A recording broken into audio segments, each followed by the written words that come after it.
श्रीमान बीके आत्म प्रकाश जी जो अपनी मधुर गिरा से हमें कृतार्थ करेंगे। संत पुरुषों के कल्याणकारी वचनों को सुनकर के भक्ति के आनंद में डूबना ही भगवान की प्राप्ति है। जितना सर्व हृदय से हम भगवान की कथाओं का श्रवण करते हैं, मनन करते हैं, चिंतन करते हैं, वो ही हमें परमात्मा की ओर ले जाता है, कल्याण की ओर ले जाता है। इसलिए मेरा निवेदन है श्रीमान बीके आत्म प्रकाश जी से, वो अपने कल्याणकारी वचनों से हमें कृतार्थ करें। ओम शांति। एक बार फिर मैं आप लोगों के समक्ष अपने प्रिय भाई आत्म प्रकाश जी के साथ उपस्थित हुई हूँ। मुझे बड़ा अच्छा लगता है जब भी मैं इधर आती हूँ इस मंदिर में, और मुझे इतनी आनंद की अनुभूति होती है कि जो आनंद मैं ले रही हूँ, मैं चाहती हूँ हमारे सभी भाई बहन इस आनंद को ले। इसीलिए समय समय पर जब भी हमारे कोई भाई बहन इंडिया से आते हैं तो मैं उनको लेकर इधर आती हूँ, ताकि आप लोग भी उनसे कुछ सीख लें, आप लोग भी उनसे कुछ शांति की बात सुने। क्योंकि आज का जीवन इतना अशांत हो चुका है, सबके घर से लेकर बाहर पूरे विश्व में आप देख रहे हो कितनी अशांति फैली है। तो इस अशांति के बीच में हम शांतिपूर्वक कैसे रहें, ये हमारे आत्मीय आत्म प्रकाश जी बताएंगे। इन्होंने 1972 से ब्रह्म कुमारी में इन्होंने ज्ञान दिया और 1976 से ये पूरी तरह से ब्रह्मचारी में हैं और पूरी तरह से सेवा कर रहे हैं। इन्होंने नागपुर यूनिवर्सिटी से गोल्ड मेडलिस्ट मास्टर डिग्री किया है साइंस में। जितने ये मीठे हैं उतने ही इनके बोल भी हैं, बिल्कुल सिंपल, बिल्कुल सादे, कोई बनावट नहीं, कहीं कोई कुछ भी नहीं एकदम। और उनकी भाषा भी इतनी सिंपल है, इतने सिंपल तरीके से आपको बताएंगे कि हम कैसे इस अशांत भरे जीवन में शांतिपूर्वक रहें। तो मैं ज़्यादा समय न लेते हुए आपको इनसे इंट्रोड्यूस करा रही हूँ। आत्म प्रकाश भाई। ओम शांति। हमारे आदरणीय महाराज जी और सभा में उपस्थित प्यारे भाइयों और बहनों, भक्तजनों, आज हम बहुत सुंदर विषय पर चर्चा करने जा रहे हैं कि जीवन में शांति की अनुभूति कैसे करें। हम देखो हमारे लिए इतना सुंदर भगवान का मंदिर यहाँ तैयार है। अपने घर में सारा अपना कारोबार संभालते हुए थोड़े समय के लिए शांति की अनुभूति, पवित्रता की ऐसे पवित्र स्थान पर अनुभूति करने के लिए हम यहाँ आते हैं और इन देवी देवताओं से आशीर्वाद लेते हैं, कुछ प्रेरणाएं लेते हैं। तो अपने घर को ही कैसे हम आश्रम बनाएं, घर में रहते हुए कैसे अपने जीवन को दैवी गुणों से संपन्न बनाएं, उस पर मैं थोड़ा सा प्रकाश डालना चाहता हूँ। पहले मैं आपको बताना चाहता हूँ कि मैंने अपने उम्र के 22 साल के अंदर चारों धाम किए। कितने शास्त्र पढ़े हैं, कितना भक्ति किया है। हर रोज मैं कॉलेज में जाता था, गंध लगाता था और गले में माला डालता था और हर रोज गीता के अध्याय प्रवचन के बिना बोले बिना मैं नाश्ता नहीं करता था, उपवास करता था। भक्ति का कीड़ा था। भक्ति की प्राप्ति है भगवान की प्राप्ति। भगवान के लिए लोग तरस रहे हैं, इधर उधर शास्त्रों में, जंगलों में, कहां कहां भटक रहे हैं। तो भगवान की प्राप्ति कैसे होती है मैं आपको थोड़ा सा बाद में बताता हूँ प्रवचन में। मैं देख रहा हूँ इस सभा में बहुत सुंदर रॉयल आत्माएं बैठे हैं, बहुत ऊंची महान आत्माएं बैठे हुए हैं। चेहरे को देखकर ही मुझे लग रहा है। तो सबसे पहली बात है, जीवन में शांति की अनुभूति करने के लिए हमें क्या करना जरूरी है। शांति के लिए सारे हफ्ता भर हम सेवा करते हैं और संडे सैटरडे के दिन थोड़ा समय निकाल के शांति के लिए जंगल में जाते, बगीचे में जाते हैं, सागर के किनारे जाते हैं। Just let me have the experience of peace for few seconds. हम ऐसे जाना रखते हैं। क्यों?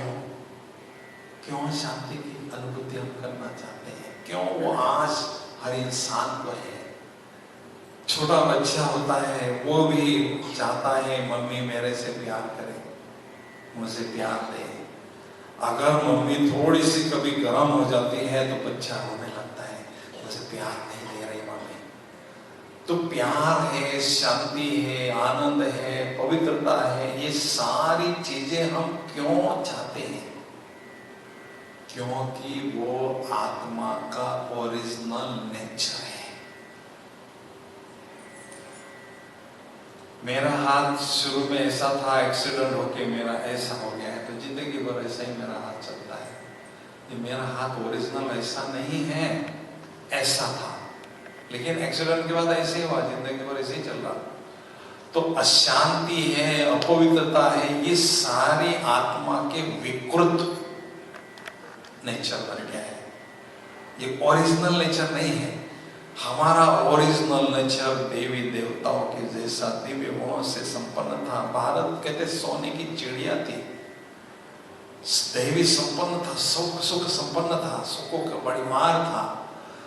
तो वो शांति की अनुभूति हमें करने के लिए क्या करना है? केवल आत्मा की अनुभूति करना जरूरी है।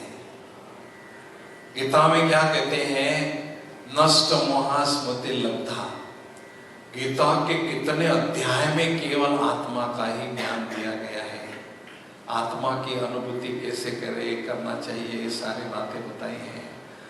तो केवल हम गीता को पढ़ते हैं और पढ़ाते हैं, सुनते हैं और सुनाते हैं। इसमें हमें परमात्मा क्या कहते हैं? उसको समाओ, उसका स्वरूप बनो। और स्वरूप बनने के लिए, जीवन में धारण करने के लिए आवश्यकता है ईश्वरीय शक्ति की।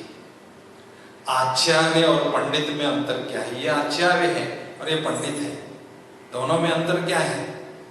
पंडित केवल रटी रटाई बातें बताता है, आचार्य अपने आचरण में लाता है और फिर लोगों को बताता है, तो सुनने वालों के दिल पर उसका बहुत गहरा प्रभाव पड़ता है। और वो जो बातें सुनते हैं वो अपने जीवन में लाने की कोशिश करते हैं। अब उनके जीवन को देखकर तो हमें थोड़ा भी कोई बात ऊंची नीची होती है, हर घर में आज देखो महाभारत है, झगड़े हैं। कोई घर मुझे बताओ जहां कोई ना कोई अशांति का वातावरण नहीं होगा? कोई नहीं है। रावण का राज है, माया की दुनिया है, किसी ना किसी प्रकार की सुख स्थूल रूप से नहीं, सूक्ष्म रूप में जरूर होगी। तो अशांत हो जाते हैं। अशांत होने के कारण जो है हमारे मन में व्यर्थ संकल्पों का तूफान चलता है और कभी कभी नकारात्मक संकल्प भी चलते हैं। छोटे से उदाहरण है, बहू सास से बड़ी तंग आ जाती है तो वो सांस जो कहते हैं वो जरूर सुनती तो है, लेकिन अंदर में उसकी भावना होती है सांस का मैं बदला जरूर लूंगी, आज नहीं कल लूंगी, छोड़ूंगी नहीं। सांस जो बोलती है सुनती तो है वो, लेकिन अंदर ही अंदर ऐसे सोचती है, ये बुढ़िया जब खटिया पर पड़ेगी मैं सारा वसूल करूंगी, या कुछ भी बात आती है ऊपर नीचे होती है। तो कहने का मतलब है ऐसे वातावरण में हमें रहकर शांति का पूर्ण जीवन बनाना है, अनुभव करना है, तो आत्मा का अनुभव करना बहुत जरूरी है। आत्मा का ज्ञान हमने बहुत सुना है, बहुत सुनाया भी है। विवेकानंद जी को थोड़ा सा 2 घड़ी का साक्षात्कार आत्मा का हो गया, लोग कितने प्रभावित हो गए। रामकृष्ण परमहंस ने उनको आत्मा का साक्षात्कार कराया। तो यहाँ साक्षात्कार की बात नहीं है, इस राजयोग में तो नेचुरल हमेशा के लिए आत्मा कैसे अनुभव करे वो ज्ञान दिया जाता है और अनुभव कराया जाता है। केवल कुछ घड़ी की बात नहीं, जीवन भर आत्मा का अनुभव कैसे करे ये हमें यहाँ ज्ञान मिलता है, अनुभव भी कराते हैं। ठीक है, तो आत्मा के 7 गुण निजी गुण है, सुख शांति, प्रेम पवित्रता, ज्ञान आनंद और शक्ति। ये 7 गुण आत्मा के ओरिजिनल हैं। जब आत्मा की स्थिति में स्थित रहते हैं तो वो ऑटोमेटिक हमें इन 7 गुणों का अनुभव धीरे धीरे होने लगता है। 7 गुणों वाला सप्त ऋषि इस शरीर रूपी कुटिया में बैठा है। तो इस शरीर रूपी कुटिया में हमें बैठकर आत्मा का अनुभव करना है और आत्मा के गुणों की अच्छी तरह से अनुभूति बढ़ाना है। तो शांति की अनुभूति स्वतः ही बढ़ती जाती है। और जैसे जैसे हम अभ्यास करते हैं तो हमारे घर में भी शांति का वातावरण फैलता है बहुत अच्छी तरह से। जैसे एक अगरबत्ती जलाते हैं तो सारा घर बिल्कुल सुगंध से भरपूर हो जाता है। तो ये आत्मा भी एक चैतन्य अगरबत्ती है। उससे जैसे संकल्प शांति के चलते हैं तो सारे घर में शांति के जो क्रिया है, जो ऊर्जा है, जो वाइब्रेशन है, ऑटोमेटिक घर में होते हैं। और हमारे घर में जो भी कोई आता है तो वो शांति की अनुभूति करते हैं कि इस घर में कोई चैतन्य देवी, हम देविया है, चैतन्य मनुष्य नहीं है, देविया है चैतन्य। तो ये शांति के वातावरण को फैला रहे हैं, बहुत अच्छा होता है। अभी मैं थोड़ी सी आपको बताता हूँ कि हमारे मन में अगर थोड़े से भी अशांत होने से निगेटिव संकल्प चलते हैं तो उसका बड़ा भारी नुकसान हमारे शरीर पर भी होता है और तन पर भी और मन पर भी होता है। मैं छोटी सी साइंस की बात बताता हूँ आपको। एक वैज्ञानिकों ने एक प्रयोग किया। उसने चावल बनाया और 2 बर्तन में, कांच के बर्तन में चावल रखा टेबल में, तो 2 बर्तनों में। फिर इस बर्तन के पास जो चावल था ना पका हुआ, उसके पास जाता था वो और फिर कहता था I hate you, I don't like you, you are not good, I hate you। इससे निगेटिव संकल्प इसको देता था। और ये जो बर्तन में चावल था ना, इसमें वो बहुत पॉजिटिव ऊर्जा करता, I love you, I like you, you're so good, you're so gentle। तो इसको पॉजिटिव एनर्जी ये करता था बैठकर। तो उसने 1 हफ्ते के बाद क्या देखा, ये जो बर्तन में चावल था वो थोड़ा सा डार्क होने लगा, थोड़ी सी उस पर डार्क के स्पॉट दिखाई देने लगे। और ये स्पॉट जो पॉजिटिव ऊर्जा था ना, उस पर बहुत अच्छी तरह से वो चावल के दाने ऐसे के ऐसे रहे। कहने का मतलब है हमारे मन में जो अशांति से निगेटिव संकल्प चलते हैं हमारे शरीर पर निगेटिव प्रभाव डालते हैं। उससे क्या होता है, जानलेवा बीमारियां जन्म लेती है और उसके कारण हमारा जीवन गड़बड़ा जाता है। तो इसलिए ये हमें शांति का अभ्यास, आत्मा का अभ्यास करते रहना बहुत जरूरी है। आप देखेंगे, ये देखो दीपक यहाँ जलाते हैं, कोई भी मंदिर में आप जाएंगे ना, देवी देवताओं के सामने ही दीपक जलाते हैं। क्यों भाई जलाते हैं? मंदिर में पुजारी इतना अलर्ट रहते हैं, ये दीपक बुझे नहीं, अगर बुझेगा तो मुझे देवी देवताओं का श्राप मिलेगा, इसलिए तीनों रात करके उसको दीपक को जलाते हैं। क्यों भाई? वो इसकी यादगार है, हमारे शरीर रूपी मंदिर में आत्मा का दीपक जगाकर रखने का हमने बहुत अभ्यास किया है, और उस दीपक से हमारे शरीर में, हमारे आत्मा में प्रकाश, आत्मा का प्रकाश अनुभव होने लगा है, दिव्यता का प्रकाश अनुभव होने लगता है। तो इसलिए ये ज्योति कभी भी ना बुझे आत्मा की।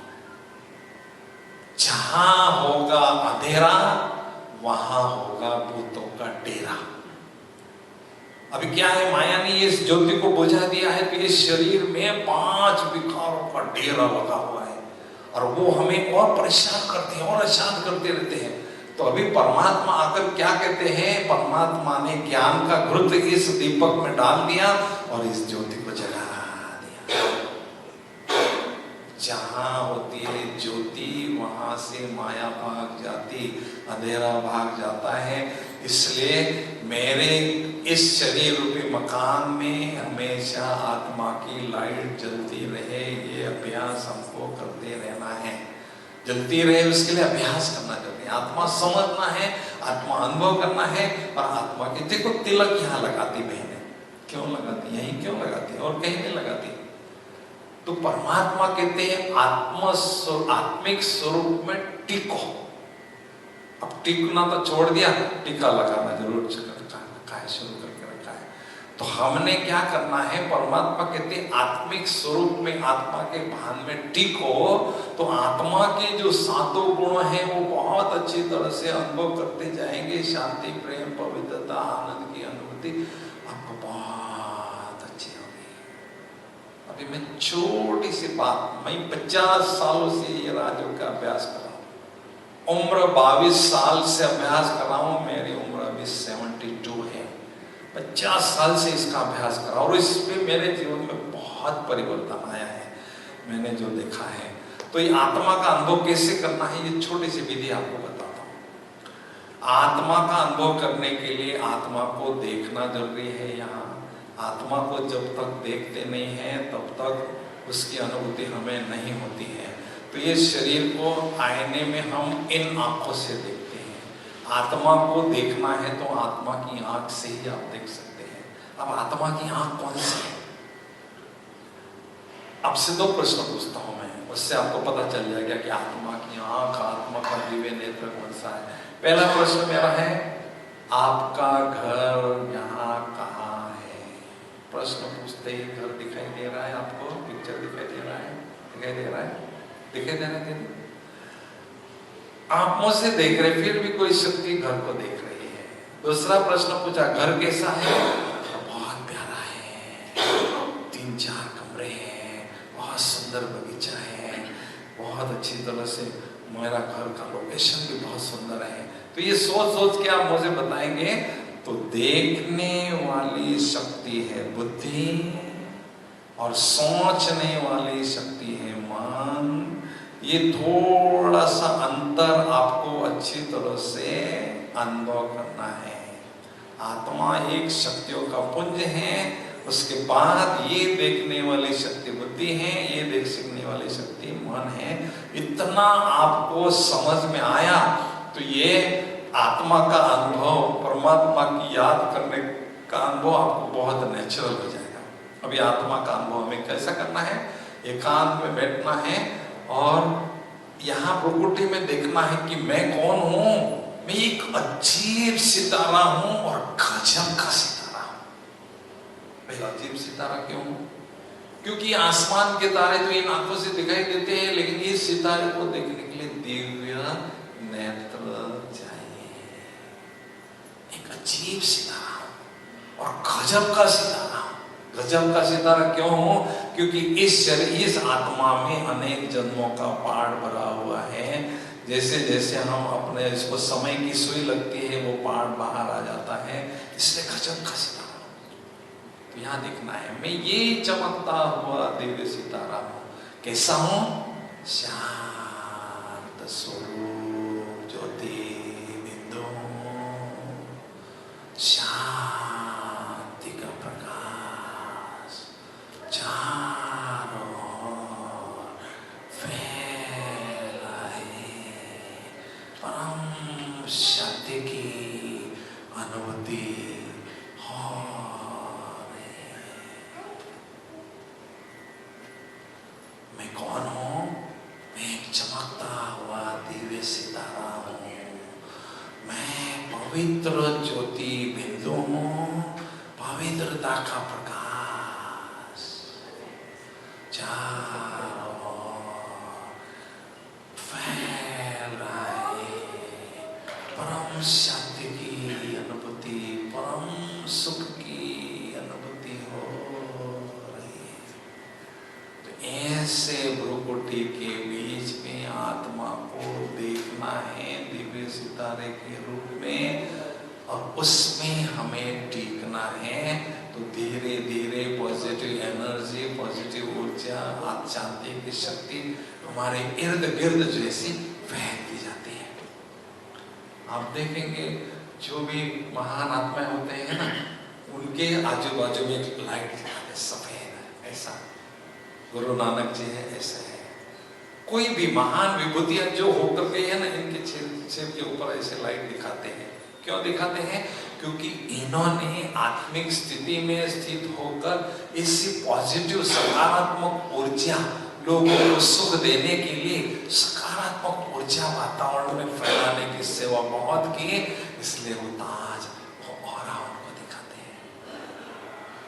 ठीक है, तो हमें भी ये करना है, एकांत में बैठकर आत्मा का अभ्यास करना है, आत्मा का प्रकाश बनना होगा। तो जितनी इसकी गहराई बढ़ती जाएगी, उतनी शांति की शक्ति अनुभूति हमें होती जाएगी। अभी आत्मा का अनुभव करने के बाद हमें परमात्मा को जरूर याद करना है। अब परमात्मा कौन है भाई? परमात्मा का परिचय क्या है? परमात्मा को कहते हैं वो अजन्मा है, अकर्ता है, अभोक्ता है। और वो जब भी कुछ, जिसने भी माँ के पेट से जन्म लिया है, उसको हम परमात्मा नहीं कह सकते हैं। निराकार परमात्मा, शिव को ही परमात्मा कह सकते हैं। देवी देवताएं, ये जो हमारी महान देवी देवता हैं, इन्होंने भी जन्म लिया है, योग बल से कहो कैसे भी, लेकिन बहुत ऊंची है ये भी, हमारे लिए बहुत महान है, क्योंकि इन्होंने दिव्यता है। तो दिव्यता हमें भी अपने जीवन में धारण करना है। इसलिए कहते हैं, नर ऐसी करणी करे सो नारायण बने, नारी ऐसी करणी करे सो लक्ष्मी बने। तो अभी परमात्मा का परिचय मैं आपको देता हूं। परमात्मा कहते हैं ऊंचा जिसका नाम, ऊंचा उसका धाम, ऊंचा उसका काम। ये परमात्मा कहते हैं ऊपर रहता है ना। जब भी हमारे पास समस्या आती है ना, विकट परिस्थिति आती है, बहुत बड़ा काम आता है, बहुत बड़ा आता है, सुनामी आती है, यहाँ के लोग हमें अनुभव मदद करने के लिए नहीं तैयार होते, फिर हम कहाँ देखते हैं? नीचे वाले हमें मदद करने के लिए असमर्थ होते हैं, इसलिए हम ऊपर देखते हैं, कहते हे ऊपर वाले भगवान, मुझसे शांति दो, मुझसे आराम दो, मुझे बचाओ, मेरी इतनी परिस्थितियां है ना, इससे मुझे निकालो। ऐसे करते हैं ना, ऐसे कहते हैं ना। तो मैं आपको गुड न्यूज ये बताने आया हूँ। देखो, आप मेरे भाई हैं, हमारे भारत देश से आप यहाँ आए हैं, इतने दूर आते हुए भी आप अपने कल्चर से जुड़े हुए हैं। देवी देवताओं की आराधना करने की आराधना आपके दिल में सदा बनी रहती है।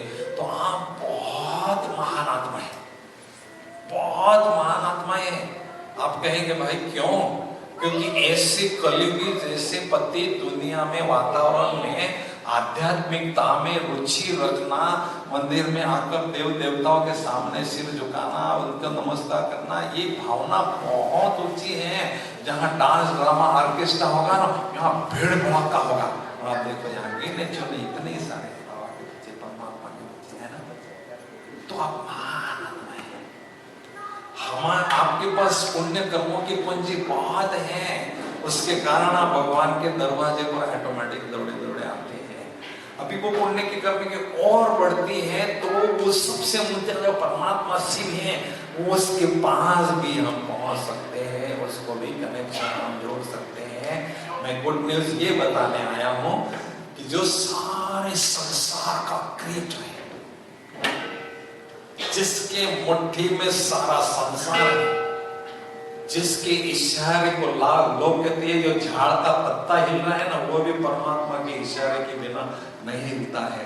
तो ये स्थूल झाड़ का पत्ता नहीं है, ये जो मनुष्य सृष्टि रूपी कल्प वृक्ष है, ये उसके इशारे के बिना एक कदम भी नहीं आगे बढ़ा सकते हैं। तो गुड न्यूज ये है कि वो सर्वशक्तिवान नियंता है, पालनकार हरता है, वो परमात्मा अभी धरती पर आ चुका है। आप कहेंगे छोटी मुंह बड़ी बात करते हैं, मैंने उस परमात्मा के दर्शन किए हैं। आप कहेंगे कैसे हो सकता है, कैसे परमात्मा आएगा, कैसे बात करेगा, कैसे मिलेगा? तो गीता में 90 अध्याय में, महाराज जी, गीता में 90 अध्याय में 11वें श्लोक में स्पष्ट लिखा है, अवजानन्ति मामुढ़ा मानुषी तनो मासितम परम भावम जानन्तम अभूत महेश्वरम, कि मैं निराकार हूँ, सर्वशक्तिमान हूँ। एक मैं ऊर्ध्वतन का आधार लेता हूँ, प्रजापिता ब्रह्मा का नाम देता हूँ और उनके कमल मुख द्वारा ज्ञान देता हूँ, लेकिन मूढ़मती लोग जो है मुझे पहचानते नहीं हैं, और जब मैं अपना कार्य पूरा करके जाता हूँ तो मुझे वो अपने को खोजते रहते हैं। तो वो परमात्मा आ चुका है, उनसे हम मिल सकते हैं अच्छी तरह। वो हमारा बाप है, अब बाप बच्चे को नहीं मिलेगा तो फिर वो बाप किस काम का भाई? शिवान परमात्मा अभी माउंट आबू में इनका विद्यालय है और बहुत अच्छी तरह से सारी दुनिया में 140 देशों में इसकी शाखाएं हैं, और वहाँ के जितने भी रेगुलर स्टूडेंट्स हैं वो वहाँ परमात्मा से मिलने के लिए आते हैं। अभी आप कहेंगे जब तक आत्मा की अनुभूति नहीं होती है तब तक परमात्मा की अनुभूति नहीं होती है। तो इसलिए हमारे जो भी यहाँ लोग आते हैं, रेगुलर स्टूडेंट आते हैं, कोई ना कोई समस्या लेकर आते हैं, तो ये ज्ञान सुनने से वो समस्या उनकी खत्म हो जाती है और फिर आगे चलकर वो परमात्मा का ज्ञान सुनते हैं, फिर माउंट आबू में आते हैं, परमात्मा के दर्शन करके अपने जीवन को बहुत धन्य धन्य हो कहते हैं। तो मैं आपको यही कहूँगा कि उस परमात्मा का नाम लेना है और परमात्मा से अपना योग करना है। देखो, हम शरीर की ऊर्जा को मेंटेन करने के लिए हर रोज बढ़िया नाश्ता, बढ़िया लंच, बढ़िया डिनर, है ना भाई, लेते हैं। थोड़ा भी ऊपर नीचे होता है ना भाई, आंख दिखाता है, क्या आज तुम बनाए हैं ऐसा, फट से आंख दिखाते हैं भाई लोग। तो इतना ऊर्जा के, शरीर की ऊर्जा के लेवल को मेंटेन करने के लिए हम ध्यान देते हैं, लेकिन आत्मा के बारे में कभी सोचते ही नहीं है। आत्मा की बैटरी जो है ना, संकल्पों के माध्यम से धीरे धीरे धीरे धीरे हम यूज करते हैं। जितने संकल्प चलते हैं उन संकल्पों से आत्मा की ऊर्जा खत्म होती है। मनोवैज्ञानिकों ने स्पष्ट किया है कि 1 मिनट में हमारे मन में 13 से लेकर 15-16 तक शॉट चलते हैं, संकल्प चलते हैं, और 21 जन्मों में कितने, 84 घंटों में कितने सारे 21,600 थॉट्स हमारे मन में चलते हैं। तो उसके द्वारा आत्मा की ऊर्जा बहुत खर्च होती है। अभी ऊर्जा खर्च हो रही है, लेकिन इनपुट है ही नहीं। खर्च कर रहे हैं हम, लेकिन उसमें जमा तो कर ही नहीं रहे। बैंक के खाते में आप निकालती जाएगी, जमा नहीं करेगी, एक दिन तो 0 हो जाना है। तो ऐसे आत्मा की बैटरी को चार्ज करने के लिए ये राजयोग का अभ्यास करना बहुत जरूरी है। अगर नहीं करते हैं तो मेंटल पेशेंट आजकल आप देखते हैं, डिप्रेशन है, एंजाइटी है, स्ट्रेस है। आप छोटा सी बात है, ये जो छोटा बच्चा है, छोटी बच्ची बैठी है वहाँ, उसके सिर पर आप 25 किलो का वजन रखेंगे तो वो तो ठीक चलेगा, लेकिन आप 100 किलो का वजन का टोकरा रखेंगे वो तो वहीं बैठ जाएगी, गिर जाएगी, कहते मैं से बस की बात नहीं। तो आत्मा कमजोर जो होती है तो ये जो रिस्पॉन्सिबिलिटी हमारी है वो अच्छी तरह से कैरी नहीं कर सकती है, वो स्ट्रेस अनुभव कर सकती है। और जब आत्मा शक्तिशाली होती है, ऊर्जावान होती है, तो जीतने में बड़ी हमारी जिम्मेदारी होती है। बहुत अच्छी तरह से आगे बढ़ा सकते हैं, जीवन का आनंद ले सकते हैं। मैं 95 में जर्मनी में गया था। जर्मनी में बहुत बड़े वैज्ञानिकों से मिला था, फेमस, वहाँ बड़े बड़े साइंटिस्ट होते हैं वहाँ। तो मुझे 1 घंटा उनके साथ बैठने के लिए मिला। तो उन्होंने मुझे टॉपिक दिया वहाँ उन लोगों ने कि सकारात्मक चिंतन कैसे हमेशा करें, उसकी कला को कैसे प्राप्त करें, ये हमें बताइए। तो मैंने उनको अच्छी तरह से अनुभव के आधार से बताया। लेकिन बाद में एक प्रवचन के बाद एक व्यक्ति खड़ा होकर चेहरा उतरा, मेरा एक प्रश्न है, जवाब देंगे? मैंने कहा भाई कौन सा प्रश्न है बताओ। मेरा प्रश्न बहुत सिंपल है। जगह जगह अभी अपने देश में, सारे संसार में आध्यात्मिक संस्थाओं का नंबर बढ़ता जा रहा है एक तरफ, और दूसरे तरफ मनुष्य के चरित्र का पतन गिरता जा रहा है। आध्यात्मिक संस्थाओं का नंबर बढ़ रहा है तो मनुष्य के चरित्र का उत्थान होना चाहिए ना, लेकिन गिर रहा है। एक ही मेरी समझ में नहीं आ रहा है। इतना बड़ा साइंटिस्ट कहता है इसका जवाब चाहिए। मैंने कहा भाई इसका जवाब तो बड़ा सिंपल है। किसी भी संस्था में आप जाइए, किसी भी स्थान पर, आध्यात्मिक स्थान पर जाइए, बहुत अच्छी बातें बताते हैं। किसी को दुख नहीं देना है, सबसे साथ प्यार करना है, हिंसा नहीं करना है, काम को लोगों पर अहंकार उसमें पर विजय प्राप्त करना है। ये ब्रह्मा कुमारी विद्यालय में भी यही बताया जाता है। लेकिन ज्ञान अर्थात युक्ति, योग अर्थात शक्ति, युक्ति प्लस शक्ति इज इक्वल टू विकारों से मुक्ति और दिव्य गुणों की प्राप्ति। तो ये जो शक्ति पाने का तरीका है वो राजयोग में ही हमें मिलता है, और कहीं उसका तरीका नहीं है। तो ये राजयोग का अभ्यास जो करते हैं वो अपने जीवन में परिवर्तन लाते हैं। अभी आप मुझे, मैं आपका ही बच्चा हूँ, आपके इसमें पहला हूँ, आप कहेंगे मुझे भाई आप इतने लंबे समय से योग कर रहे हैं, आपके जीवन में परिवर्तन क्या है वो बताइए। मैं दिल पर हाथ रख के बताता हूं, मैंने काम, क्रोध, लोभ, मोह, अहंकार को 90% जीत लिया है। अभी 10% मुझे और काम करना है। I am on the process. तो कहने का मतलब है इस राजयोग के द्वारा शक्तियां परमात्मा से मिलती हैं और उसके कारण हमारे जीवन में परिवर्तन आने लगता है। तो जीवन, भगवान ने हमें जीवन दिया है, किस लिए दिया है? जीवन के 2 अर्थ है, G+1, जीना हमारा नंबर 1 हो, और दूसरा अर्थ है जीव प्लस न, जिसमें जीव नहीं है, जान ही नहीं है, बेजान मुर्दे की तरह निष्क्रिय जीवन है, इसको कोई जीवन कहते हैं।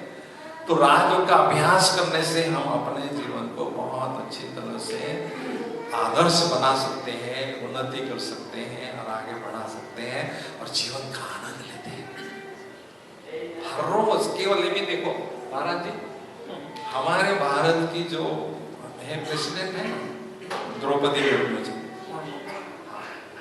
उन्होंने उनका पति का देहांत हो गया। उनका यंग बच्ची को एक्सीडेंट में शरीर छोड़ा, वो डिप्रेशन में गई थी।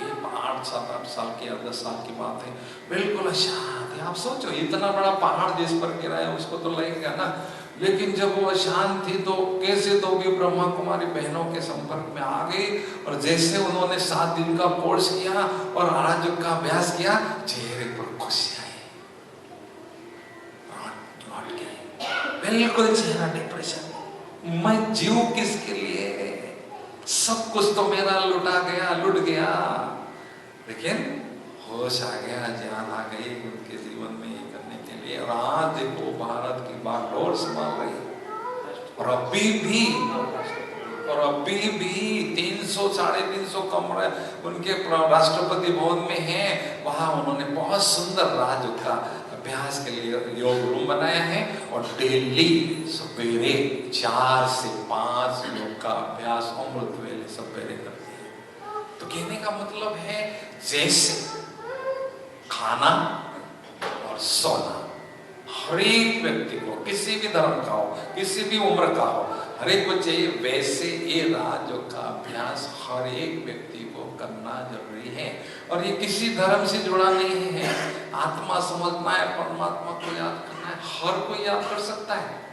इसलिए इसके अभी फॉलोअर सारे वर्ल्ड में जो है ना 20 लाख इसके प्रैक्टिशनर हैं, सारे धर्म के लोग इसमें हैं और वो अभ्यास करते रहते, डेली करते रहते हैं और माउंट आबू में परमात्मा से मिलने के लिए भी आते हैं।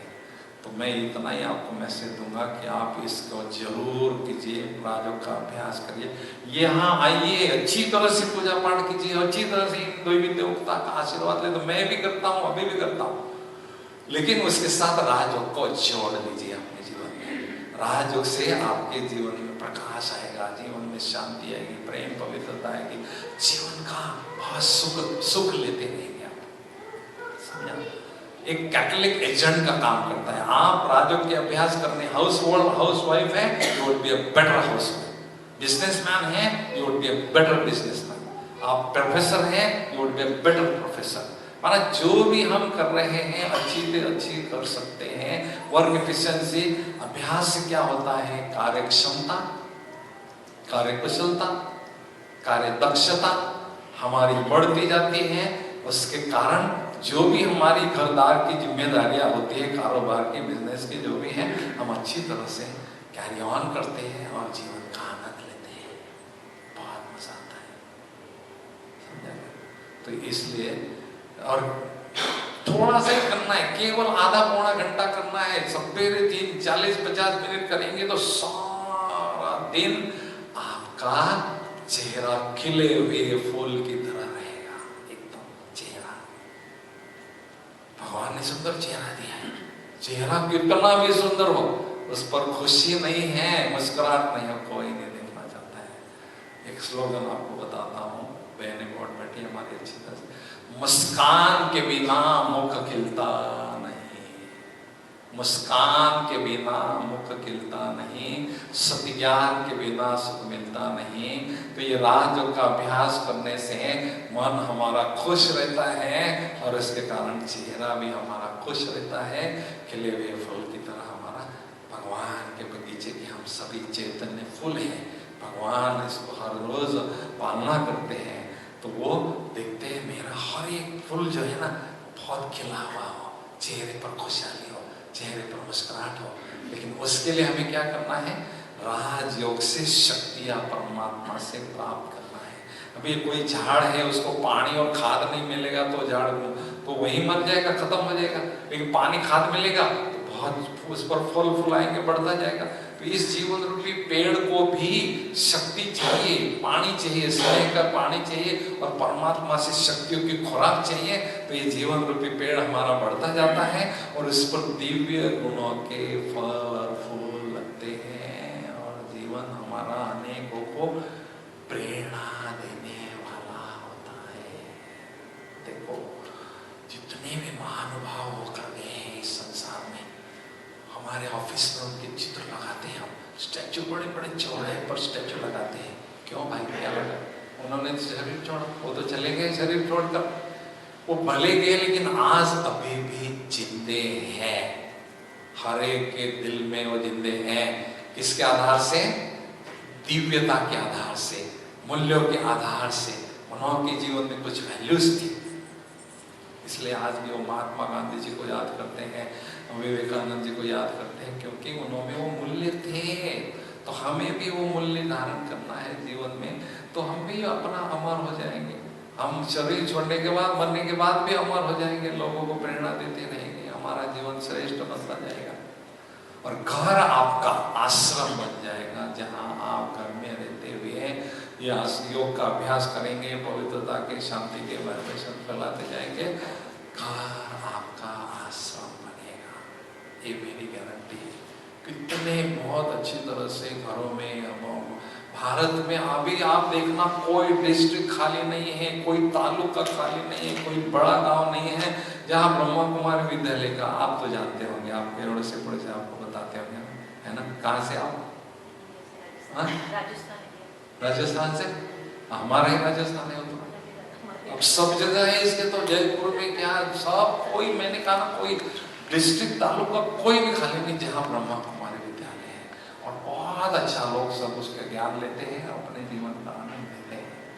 तो मैं एक छोटी सी बात आपको बताता हूँ जो आपकी जिंदगी भर याद रहेगी। जब भी आप वॉच को देखते हैं, ये वॉल वॉच है, ये हैंड वॉच है, टेबल वॉच है, 5 चीजों को वॉच करना है आपको। WATCS, 5 चीजें। W stand for words. मेरे बोल बहुत मीठे हो, बहुत सॉफ्ट हो, बहुत जेंटल हो, सबको खुशी देने वाले हो। हमारे बोल हमारे व्यक्तित्व का परिचय देता है। हमारे बोल हमारे व्यक्तित्व का परिचय देता है। कैसे बताऊं आपको? बताऊं एक छोटी सी कहानी, 2 मिनट की बताऊं, ध्यान से सुनना। मैंने एक दिन क्या हुआ, राजा, सूबेदार और सिपाही तीनों जंगल में शिकार करने के लिए गए। घोड़े पर अपने अपने बैठ करके, राजा के घोड़े के पैर में घुंघरू बंधे हुए थे और वो उन्होंने पेड़ को अपना एक टांगा बांधा घोड़े को और जंगल में शिकार करने के लिए गए। जैसे शिकार चलने गए तो राजा का घोड़ा वहां से गायब। तो राजा को बड़ी चिंता हो गई। राजा ने कहा, भाई सिपाही जाओ जंगल से मेरा घोड़ा ढूंढ के आओ। तो वो जंगल से जा रहा था तो रास्ते में एक व्यक्ति बैठा था, अंधा साधु। तो उसको बोलता है, हे अंधे बाबा, यहाँ से कोई घोड़ा तो नहीं गुजरा? उसने कहा, नहीं भाई। अब वो सिपाही नहीं आया तो राजा ने सूबेदार को भेजा, भाई जाओ घोड़ा ढूंढ के आओ। तो उसी रास्ते से जहाँ गया वो, तो उसने साधु जी को कहा, बाबा जी यहाँ कोई घोड़ा तो नहीं गुजरा, कोई घुंघरू की आवाज तो नहीं आई? उसने कहा, नहीं भाई। अब सूबेदार भी वापस आने में देरी हो गई तो राजा खुद गया उस रास्ते से, वहां वो व्यक्ति बैठा था। उसने कहा, महात्मा जी यहाँ कोई घोड़ा तो नहीं गुजरा, घुंघरू की आवाज तो नहीं आई? उसने कहा, नहीं राजन, नहीं राजन। अरे आपने कैसे पहचाना मैं राजा हूं? आपके बोल बता रहे आप राजा हो। कितने सम्मान के साथ मुझे पुकार, महात्मा जी। ये कोई बड़ा व्यक्ति है, साधारण नहीं। तो हमारे बोल हमारे व्यक्तित्व की पहचान दिलाते हैं। इसलिए हमारे बोल बहुत मीठे हो, शॉर्ट, स्वीट एंड स्लोली। ठीक है। W for word, WA for action. हमारी एक्शन जो है कभी भी साधारण न हो, हमारे कर्म श्रेष्ठ हो, अनेक आत्माओं को प्रेरणा देने वाले हो। तो हमेशा कर्मों पर हमें ध्यान देना है। ठीक है ना। माँ बाप भी झूठ बोलना सीखते हैं। किससे सीखते हैं? अपने बच्चे माँ बाप से सीखते हैं। अब वो कहते हैं ना, वो कहानी बता देने, फोन आया ना किसी का, तो वो कहता है किसी का फोन आएगा ना तो बच्चे को कहना, बाप पिताजी घर में नहीं है, वो बच्चे को बता दिया। अब उसको फोन आ गया तो बोला, नहीं पापा घर में नहीं है। अब झूठ बोलना किसने सिखाया? बाप ने सिखाया। तो संस्कार तो उसने किया ना। तो हमारे कर्म हमारे से इतने श्रेष्ठ हो जो अनेक आत्माओं को श्रेष्ठ कर्म करने की प्रेरणा मिले। WAT for thoughts.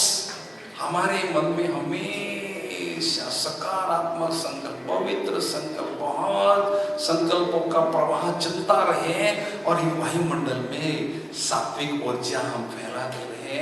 ऐसी सेवा हम करते रहे। क्योंकि सुख दुख के फीलिंग हमारे संकल्पों पर होते हैं। जब नकारात्मक संकल्प उत्पन्न होते हैं तो ऐसा लगता है नरक में हो, और जब बहुत सकारात्मक संकल्प चलते हैं, पॉजिटिव चलते हैं, ऐसा लगता है मैं तो स्वर्ग में हूँ। तो सकारात्मक संकल्प, मन मेरा है, मन में जैसे चाहे संकल्प मैं कर सकता हूँ। C फॉर कुलनेस और कैरेक्टर। कैसी भी बात आवे, हमने अपने शीतलता को नहीं खोना है। शीतलता की देवी जो है उनको हम नमस्कार करते हैं। तो हमें कूलनेस कभी भी किसी भी हालत में नहीं छोड़ना है। गरम कभी नहीं होना है, गुस्सा कभी नहीं करना है। मैं एक बात बताता हूँ। एक महाराज होकर गए हैं महाराष्ट्र में, एकनाथ महाराज होकर गए हैं। तो एक साधु था, एक भी उसका बहुत विद्रोही था। विद्रोही उनको बहुत गाली गलौज करता था। तो एक बार क्या हुआ, जो एकनाथ महाराज जो है ना, अपने गंगा जो चंद्रभागा नदी वहां थी, तो गंगा पर स्नान करके आते थे। जैसे आते थे तो उनके बदन पर वो थू करके थूकता था। फिर वो स्नान करने के लिए जाता था, फिर आता था, फिर दुखता था। 107 बार किया, फिर भी उन्होंने कुछ चमक से नहीं कहा। और 108 बार जब कहा आया तो बोला, मैंने आपके जैसा सहन शक्ति वाला व्यक्ति नहीं देखा, आज से मैं आपका पट्ट शिष्य बन गया। अब बताओ, जो विद्रोही गाली गलौज करने वाला उसके पैर पकड़ने लगा, किससे आधार से? सहन शक्ति के आधार से। तो कोलनेस, हमारी शीतलता को हमने कभी भंग होने नहीं देना है। और कैरेक्टर, कोई मेरे तरफ ऐसी उंगली करके नहीं दिखा सकता, किसी की ताकत नहीं। कोई गलत काम करूंगा तो पॉइंट आउट करेगा, लेकिन एक उंगली के बजाय 5 उंगलियां घुमा दे। आप तो गजब के हो, यू वाह, सचमुच आप तो गजब के हो। 5 उंगलियां घूमते ऐसा हमने व्यवहार करना है। तो C for coolness and character, और H for holiness and happiness. कुछ भी दुनिया इधर की उधर हो जाए, हमने अपने चेहरे को, खुशी को गायब होने नहीं देना है। मैं किसी के हाथ की कठपुतली नहीं हूँ। कोई मेरी महिमा करे तो खुशी में झूमती हूँ, कोई मेरी ग्लानि करे तो मैं एकदम उलझ जाऊँ, खुशी को गायब करूँ नहीं। खुशी मेरी प्रॉपर्टी है, उसको मैंने हर बार संभालना है। तो ये 5 चीजों को वॉच करना है। वॉच करके क्या करना है? चेक करना है, चेंज करना है। आज आपने किसी को कुछ बात बोल दी, गलत बोल दी, कोई बात नहीं, कल मैंने यह नहीं बोलना है। चेक करो, चेंज करो, चेक करो, चेंज करो। उससे क्या होगा? आपके जीवन में धीरे धीरे आध्यात्मिकता बढ़ेगी, दिव्यता बढ़ेगी, और आपका जीवन का स्तर ऊंचा होता जाएगा। ठीक है, जास्ती तो मैं आपका टाइम नहीं लूंगा।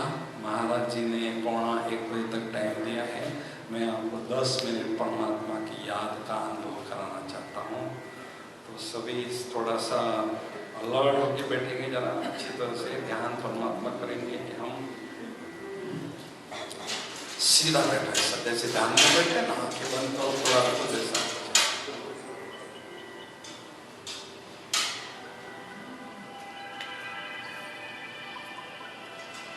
ओम शांति।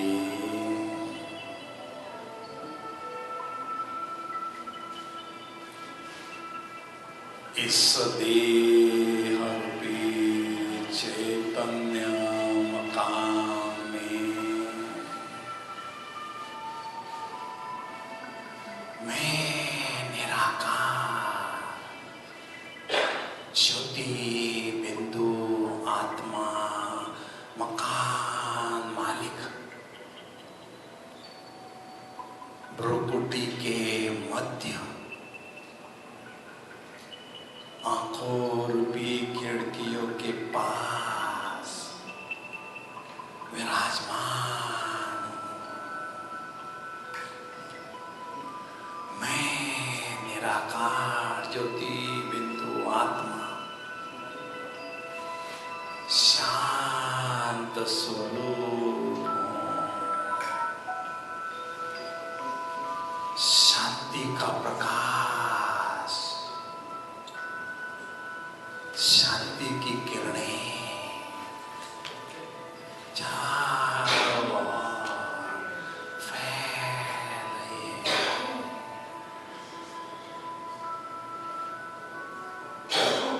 परम शांति की अनुभूति हो रही है। सचमुच मैं कितनी नसीबवान आत्मा हूं जो अपने सत्य स्वरूप को, दिव्य स्वरूप को दिव्य नेत्र से स्पष्ट देख रही हूं और अनुभव भी कर रही हूं। भगवान की नजरों में आई हुई मैं भाग्यवान आत्म ज्योति हूं। मैं निराकार ज्योति बिंदु आत्मा इस चैतन्य मकान से न्यारी होकर ब्रह्मांड की दुनिया की ओर, छठे तत्व की ओर उड़ती हुई जा रही। इस विश्व के गोले से पार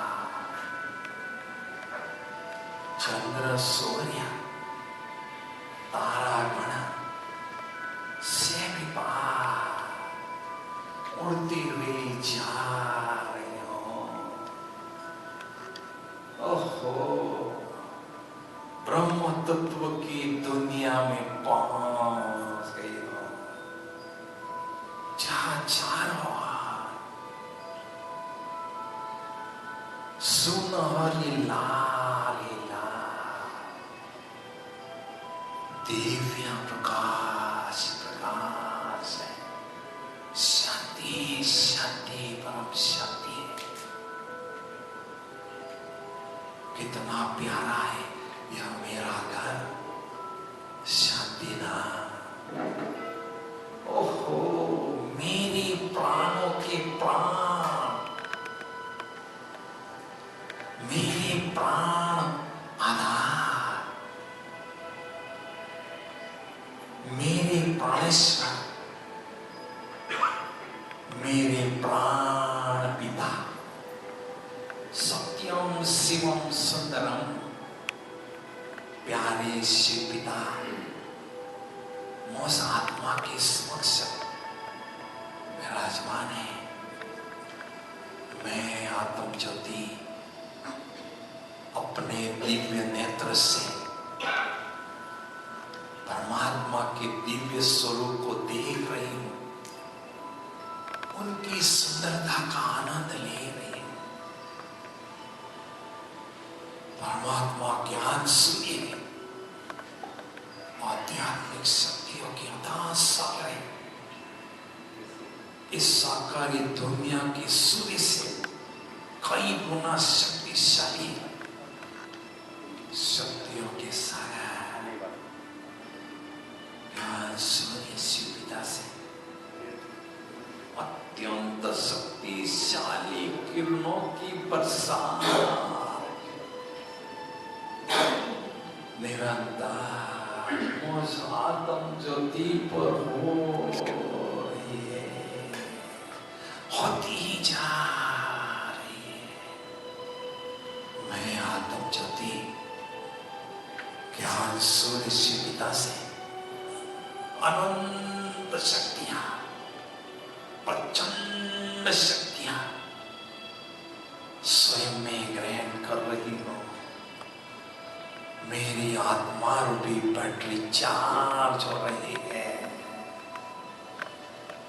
सचमुच मेरे जीवन की सबसे खुशनुमा पल है यह, जो मैं आत्म ज्योति डायरेक्ट भगवान के सानिध्य में स्वयं को अनुभव कर रही है। वह मेरे शिव पिता, वह मेरा भाग्य। शक्तियों से भरपूर आत्मा ब्रह्म तत्व की दुनिया से बुद्धि रूपी विमान में बैठकर इस साकारी दुनिया की ओर उड़ती हुई आ रही हो, और इस शरीर रूपी चैतन्य मकान में प्रकृति के मध्य आंखों रूपी खिड़कियों के पास विराजमान हो चुकी हूँ। मौज शक्तिशाली आत्मा से शक्तियों की सदैव तरंगे चारों इस वायुमंडल को प्रकंपित करके शक्तिशाली बना रही है। जैसे मेरे शिव पिता निराकार ज्योति बिंदु है, वैसे मैं आत्मा, उनकी संतान भी निराकारी ज्योति बिंदु, निराकार ज्योति बिंदु हो।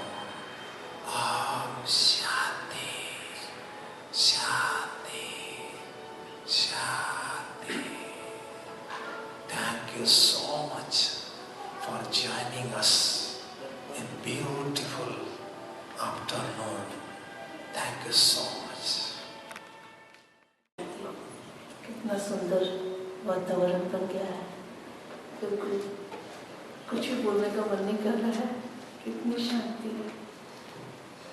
पहले मैं मंदिर की कमेटी को बहुत बहुत धन्यवाद करती हूँ कि उन्होंने हमें यहाँ आने का मौका दिया और हमारी बातें आपके समक्ष रखने का मौका दिया। दोनों पंडित जी का बहुत बहुत धन्यवाद, इन्होंने अपने समय में से समय निकाल कर हमें दिया, इसके लिए आपका बहुत बहुत आभार गणेश जी। और एक बात मैं आपको बताना चाहती हूँ कि हमारा सेंटर मॉन्ट्रियल में सेंट डेनिस स्ट्रीट पे है। आप हमें फेसबुक, इंस्टाग्राम और यूट्यूब सब में फॉलो कर सकते हैं। किसी को भी यदि कोई भी प्रश्न हो या इसके 7 दिन के कोर्स होते हैं ब्रह्मा कुमारी के, किसी को कोर्स भी लेना है तो ऑनलाइन जूम पे भी कोर्स होते हैं और इन पर्सन भी आप आके कोर्स ले सकते हो। हमारा ये सारा कोर्स बिल्कुल फ्री है, आपको एक भी पैसे नहीं देने हैं, बिल्कुल फ्री है।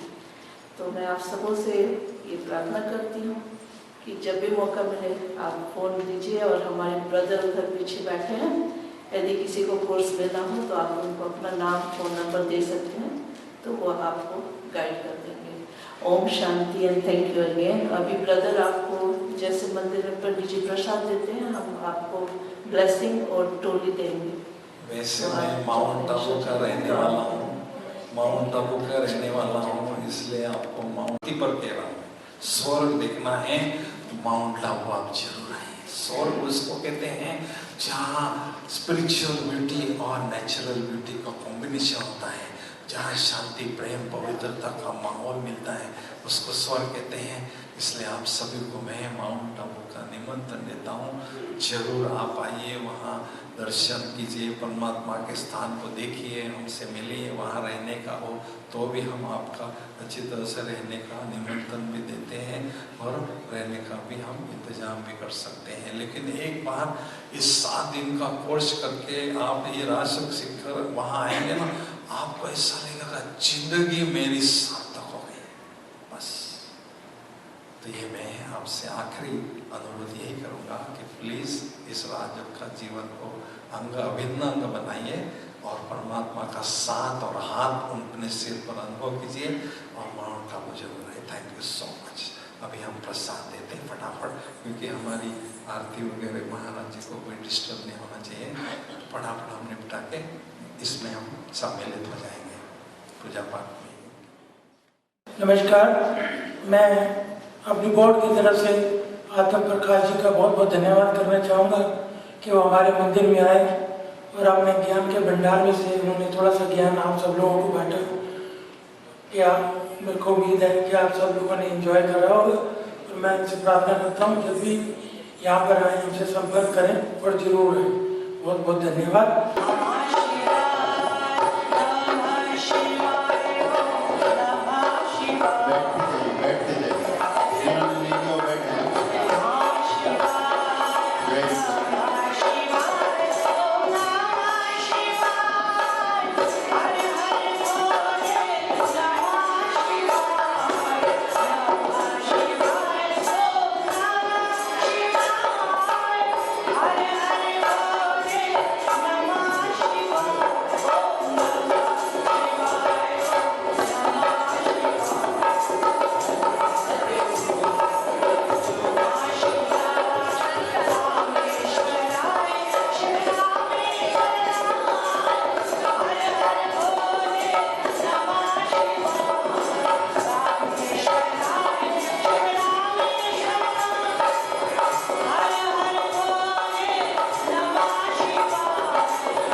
2-4 मिनट का थोड़ा सा प्रवचन करेंगे।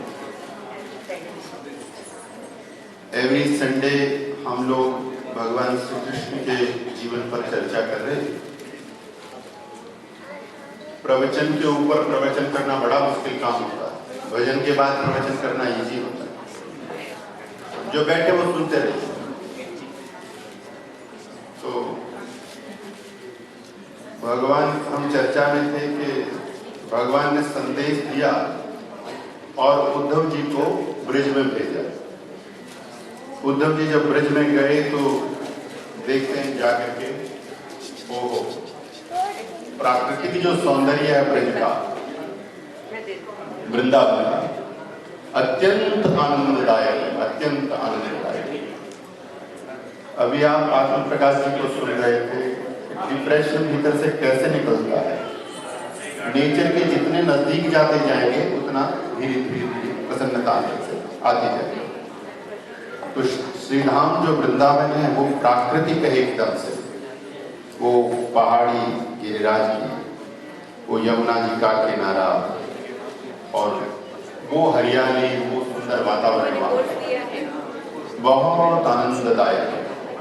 तो धीरे धीरे धीरे धीरे व्यक्ति जब उसमें जाता है, और ब्रिज तो प्रेम की भूमि है, इतना आनंद और इतना प्रेम वहां पर है जिसे देख करके उद्धव जी को बहुत अच्छा लगता है। जब ब्रजवासियों ने उद्धव जी महाराज को देखा तो एक बार उनको लगा कि श्री कृष्ण हमारे लौट कर आए। जब नजदीक रथ आया तो देखा कि नहीं, ये श्री कृष्ण नहीं है, पर श्री कृष्ण जैसे कोई है। रथ से उतरकर उन्होंने पूछा ब्रजवासियों से, बताओ नंद भवन कहाँ है? तो रास्ता बताया और उद्धव जी महाराज नंद भवन में गए। जैसे ही नंद भवन में गए उनका बहुत भव्य स्वागत सत्कार हुआ। नंद बाबा ने उनका बहुत सारा आतिथ्य किया। संध्या काल की ये बेला है, उसमें उद्धव जी महाराज ब्रिज में पहुंचे और फिर सायंकालीन भोजन आदि की व्यवस्था हुई, विश्राम का समय हुआ। तो भगवान श्री कृष्ण की चर्चा नंद बाबा, यशोदा मैया और उद्धव जी के बीच है। और उस चर्चा के बीच में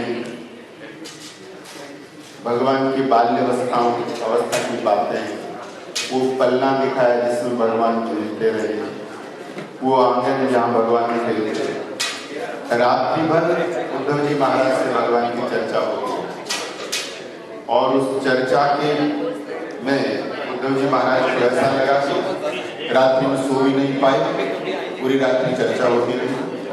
और चर्चा में ये लगा कि इतना प्रेम कोई किसी से करता है।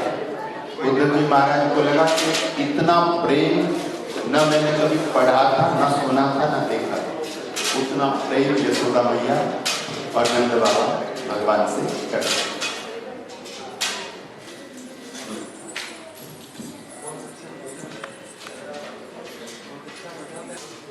इतना प्रेम कोई किसी से करता है, उद्धव जी को बड़ा आश्चर्य हुआ। सारी रात्रि भगवान श्री कृष्ण की चर्चा में डूब गई। प्रातःकाल ब्रह्म मुहूर्त हुआ। अब जो साधक होते हैं उनका ब्रह्म मुहूर्त का नियम जरूर होता है। साधक कभी ब्रह्म मुहूर्त में सोता नहीं, वो तो जग जाता है। और उठ करके जब यमुना जी में स्नान करने के लिए उद्धव जी महाराज गए तो आज गोपियां भी स्नान करने के लिए गई और देखती है कि ये वही रथ है जिस रथ से भगवान मथुरा गए। तो गोपियों को लगा कि ये फिर से ये रथ, ये कंस का रथ लेकर ये अक्रूर फिर से तो नहीं आ गया। अब तो इसका मालिक कंस भी मर गया है, तो क्या अब वो हमारा रक्त लेने आया है कि जिससे उसका तर्पण करेगा कंस का? ये रथ फिर से कैसे? ये चर्चा करती हुई यमुना के तट पर पहुंची और स्नान किया। स्नान के बाद का भागवत में वर्णन है कि वहीं पर गोपियों से उद्धव जी महाराज मिले और जब गोपियों से मिले तो बहुत सारी ज्ञान चर्चा हुई और उस चर्चा में गोपियां गुनगुना रही है भगवान के लिए। तो थोड़ा सा वो पद गा लेते हैं। एक पद गाना है तो थोड़ा सा हमारी सपोर्ट करें। गोपियों का भाव है, श्याम की कोई खबर लाता नहीं, श्याम की कोई खबर लाता नहीं, बेखबर हमसे रहा बेखबर हमसे रहा जाता नहीं, श्याम की कोई खबर लाता नहीं, बेखबर हमसे रहा जाता नहीं। जी चाहता है मेरे श्याम मैं तेरी जोगन बनूं, तेरी जोगन बनूं। और प्यारे दर बदर हमसे तेरा जाता नहीं, दर बदर हमसे जाता नहीं, श्याम की कोई खबर लाता नहीं, बेखबर हमसे रहा जाता नहीं। जी चाहता है मेरे श्याम मैं एक चिट्ठी लिखूं, एक चिट्ठी लिखूं। बिन कलम हमसे लिखा जाता नहीं, बिन कलम हमसे लिखा जाता नहीं, श्याम की कोई खबर लाता नहीं, बेखबर हमसे रहा जाता नहीं। जी चाहता है मेरे श्याम मैं एक पक्षी बनूं, एक पक्षी बनूं। पर प्यारे पंख बिन हमसे उड़ा जाता, पंख बिन हमसे उड़ा जाता नहीं, श्याम की कोई खबर लाता नहीं, श्याम की कोई खबर लाता नहीं, बेखबर हमसे रहा जाता नहीं, श्याम की कोई खबर लाता।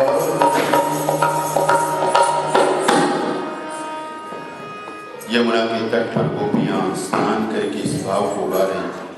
उद्धव जी ने जी भक्ति भरा भाव सुना तो बड़े ही आनंदित हुए और जाकर के मिले गोपियों से। स्वयं राधा रानी गोपियों के मध्य में विराजमान है, स्वामिनी जी, और उनको जाकर मिले और ज्ञान चर्चा हुई। और उसी समय एक भौरा भी वहां आता है। भागवत में कई गीत हैं, तो यहाँ पर भौरा गुनगुनाता है, उसे भ्रमर गीत कहा गया है। आचार्य लोग ऐसा मानते हैं कि वो स्वयं श्री कृष्ण वहां आए भ्रमर के रूप में।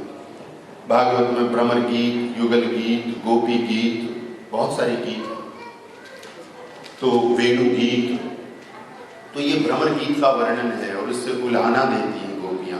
प्रेम में ना उल्हाना भी बड़ा प्यार भरा सा होता है, इतना सा होता है कि बस उसे कोई एक बार मना ले, वो रूठना भी प्यार ही होता है, और मनाया नहीं कि प्यार बढ़ जाता है। वह भगवान वो भ्रमर को गोपियां उल्हाना देती है। वो पद है उसमें भी, जा जा रे भ्रमरा दूर दूर, मेरो चित लियो चित कियो चूर चूर, जा जा रे भ्रमरा दूर। उस भ्रमर को उपालंब देती हैं। तुम तो सबके गले की माला के फूल का रसास्वादन करते हो। तुम्हारी तो मूंछों पर भी देखो वो पराग लगा हुआ है उसका। वो भगवान को उपालंब एक तरह से है। और इस प्रकार से उद्धव जी और गोपियों में जो ज्ञान चर्चा होती है वो चैप्टर अगर पढ़ा जाए तो बड़ा ज्ञान से भरा हुआ है। यहाँ पर उद्धव जी ज्ञानी हैं और गोपियाँ भक्ति परायणा हैं। तो आज ज्ञान छोटा पड़ गया और भक्ति ऊंची हो गई। उद्धव जी बहुत प्रभावित हुए और अंत में प्रभावित होकर के उद्धव जी ने श्री राधा रानी को अपना गुरु बनाया और वहाँ से भगवान के प्रेम की दीक्षा ली। तो वो दीक्षा लेकर के वापस मथुरा आए और जब मथुरा आए तो फिर वो उद्धव नहीं है जो गए थे, बहुत बदल करके आए और भगवान को आकर के कहा कि तुम बड़े निष्ठुर हो, कोई तुमसे इतना प्यार करता तुम उसके बिना कैसे रह लेते हो, तुम्हारा हृदय पत्थर का है क्या। भगवान से इस प्रकार उद्धव जी को पालन देने लगे और ये उद्धव जी का संदेश और ये ब्रज का एक भाव। उस परम पिता परमात्मा से हमारा जन्मों जन्मों का नाता है। वो प्रेम ही हमें कृतार्थ करने वाला है।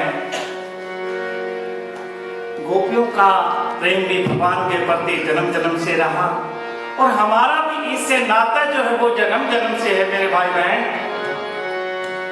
इससे विमुख होकर के हम अपने जीवन को नष्ट कर लेते हैं।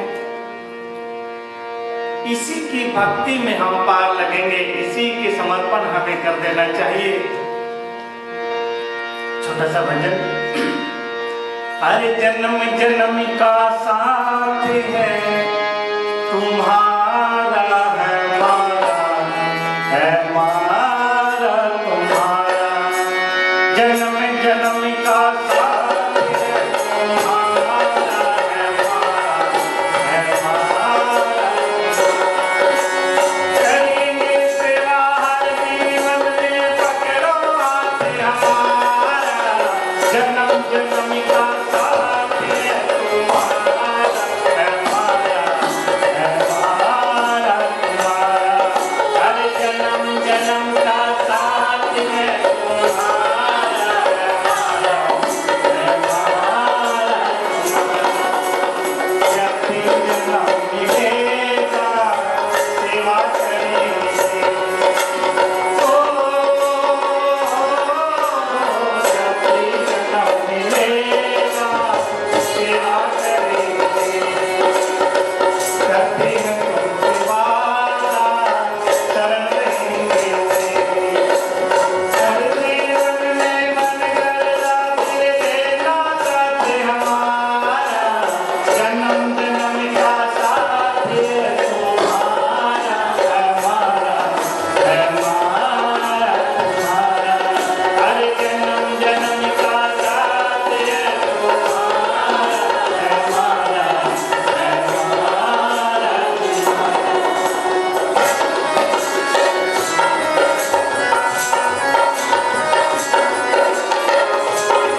से होश संभाला तब से है हमने जाना, जब से होश संभाला तब से है हमने जाना।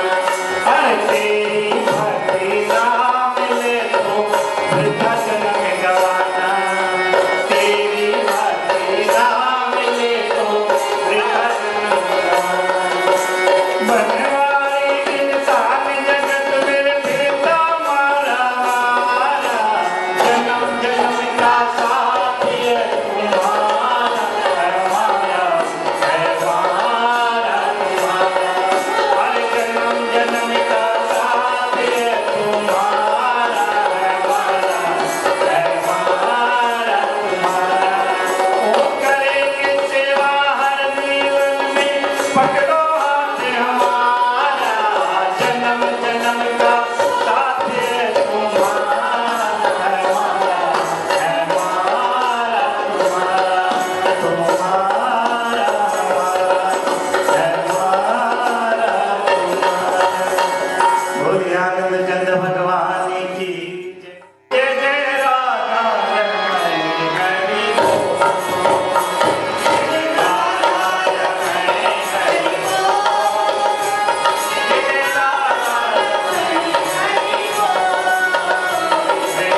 Om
दुर्गे महारानी की जय, शंकर भगवान की जय, पवन सुत हनुमान